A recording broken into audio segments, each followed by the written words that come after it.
ملک روم کے بادشاہ کا بھیجا ہوا ایک عجمی شخص مدینہ منورہ آیا، یعنی عربی نہیں تھا، باہر سے آیا.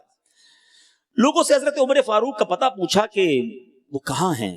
اب ظاہر ہے کہ آدھی دنیا پر جن کی حکومت ہو، ان کا روب و دبدبہ ایسا ہو سکتا ہے اس شخص نے سوچا ہوگا کسی محل کا پتہ بتائیں گے، کسی بہت بڑے پیلس کا پتہ بتائیں گے. تو لوگوں نے کہا کہ وہ دوپہر کے وقت کچھ دور کھجور کے باغوں میں جا کر آرام کرتے ہیں، تمہیں بھی وہی مل جائیں گے. اس پورے علاقے کا بادشاہ کہہ لیں، لیڈر کہہ لیں، صدر کہہ لیں، وزیر اعظم، جو لقب دینا ہے دے دیں. کہاں ملیں گے؟ کھجور کے باغ میں کسی درخت کے نیچے آرام کرتے ہوئے مل جائیں گے. وہ شخص ڈھونڈتا ہوا پہنچا تو کیا دیکھا کہ آپ اپنے چمڑے کا درہ یعنی ہنٹر اپنے سر کے نیچے لگ کر کسی درخت کے سائے میں گہری نیند سو رہے ہیں.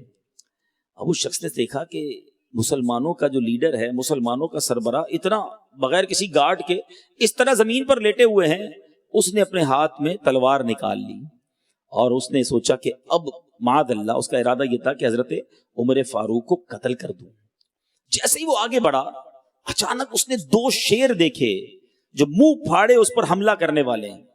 یہ خوفناک منظر دیکھ کر اس شخص کی چیخ نکل گئی، جس کی وجہ سے حضرت عمر فاروق رضی اللہ تعالیٰ عنہ کی آنکھ کھل گئی. آپ نے دیکھا کہ ایک اجمی شخص ہے اور اس کے ہاتھ میں ننگی تلوار ہے، ارادہ بھی کچھ ٹھیک نہیں ہے.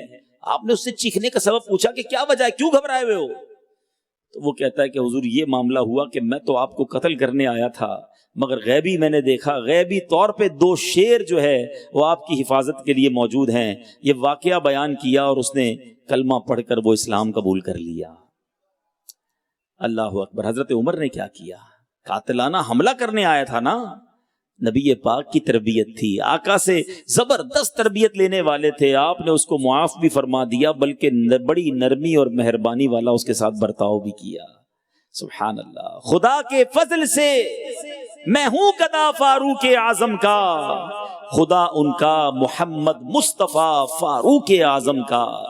کرم اللہ کا ہر دم نبی کی مجھ پہ رحمت ہے، مجھے ہے 2 جہاں میں آسرا فاروق اعظم کا.